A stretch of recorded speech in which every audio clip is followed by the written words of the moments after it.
La visite de la délégation de la CEDEAO n'aura duré que quelques heures ce dimanche 17 octobre 2021, mais elle promet un sérieux bras de fer.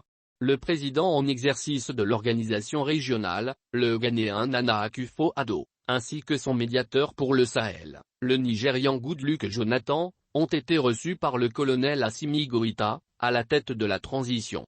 Aucun communiqué de la CEDEAO à l'issue de cette rencontre, dont on connaissait toutefois l'objectif, rappeler au président malien ses engagements sur la tenue des élections.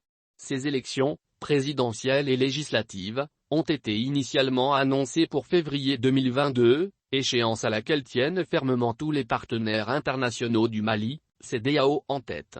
C'est ce que Nana Akufo-Addo est venu marteler, mais ce qu'il a entendu en retour n'a pas dû beaucoup lui plaire. Aucune annonce formelle dans le communiqué publié par la présidence malienne, mais le plaidoyer auquel il donne lieu, pour un allongement de la transition, est plus clair que jamais.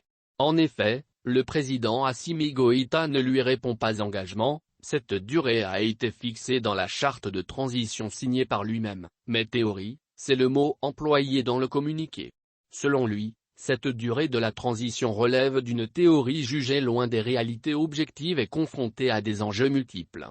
Le président de la transition affirme que des voix s'élèvent au quotidien pour signifier la détermination des Maliens à faire prévaloir les assises nationales, vaste concertation qui se concluront mi-novembre et au cours desquelles le chronogramme électoral doit être précisé. Et sans dépit du boycott de ces assises par une grande partie de la classe politique malienne.